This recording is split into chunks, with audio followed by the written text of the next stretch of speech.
The matter is going to start in 5 seconds. Start. Mr. Vice Chairman, Sir, I welcome the budget proposals for the year 1982-83, which are all comprehensive and which embrace most of the development plans that we have envisaged for the establishment of a socialistic society in this country. In spite of the taxation and the introduction of fresh duties, we find that the finance minister has succeeded in disturbing only a microscopic section of the people of this country to extract sufficient funds for our schemes.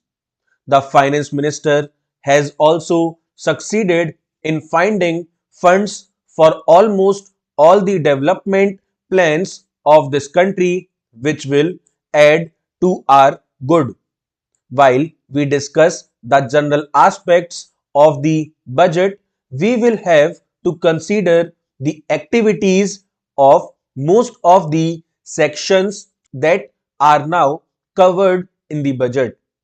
Even though the provisions are there, I think, sir, the expenditure on some of the activities envisaged in this budget should be subjected to a thorough scrutiny. In this respect, sir, I wish to bring to the notice of this House the special feature of the educational system of this country. Some of the members have mentioned something about the educational system of this country, have remarked that the allocation of funds is not adequate and that the provision should be revised according to the needs of this country.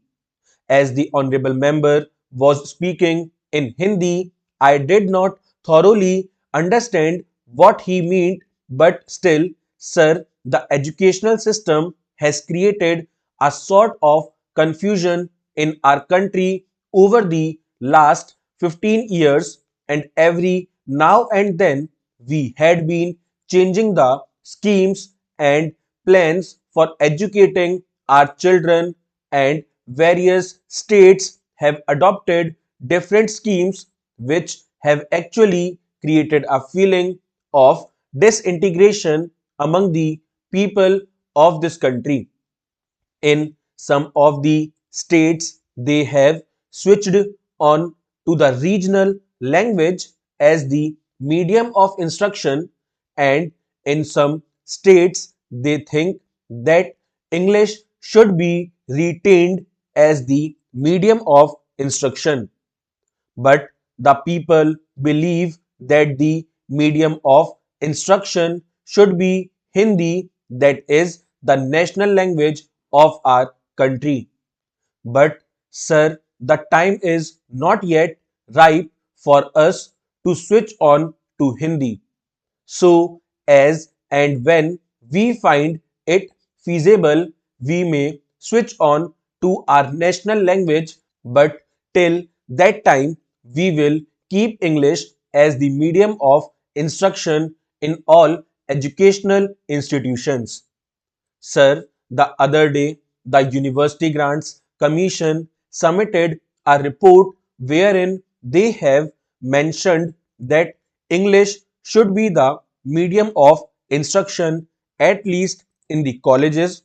Sir, it is my opinion that English should be retained in this country for years to come till we find that we could translate all the essential books on science and technology, etc., into Hindi, which should be able to help us in educating our boys, especially in the technical institutions, through Hindi as the medium. Here, sir, some of the members have pointed out with regard to the introduction of different types of education in the same state or in various parts of this country. We find that a majority of the children of our country are educated in the basic system, which brings out, as far as I know, second class citizens in this country who are to be governed by the boys who are sent to the public schools.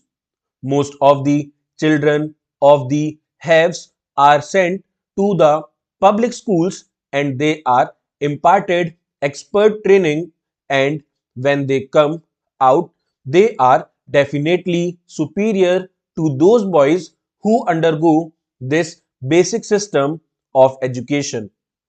If this basic education is considered to be the best for the development of our country in the socialistic way, we will have somehow or other to find some better means of imparting education whereby they will be able to compete with the students who are now undergoing training in the public schools. Unless we do it, we will be creating, as I previously mentioned, a second class of citizens in this country. I hope the authorities who are concerned with the planning of education in this country will review their schemes according to the suggestions that I have put forth now. In the same way, sir, our country is mainly depending on our agriculture and industries for the development of our economy, but the agriculturists are an ignorant section of our people who do not find, in spite of the development in that sector of our economy of high production, a better income as the industrial section is having in this country. The industrial section is fast improving and their standard of living has gone high. At the same time, in spite of the better production in the agricultural section, the agrarian population has not come at par with the industrial section of this country. In the same way, industrial laborers are organized. Most of them are given so many benefits and advantages according to the legislation that is passed for the betterment of industrial laborers of this country. Full stop.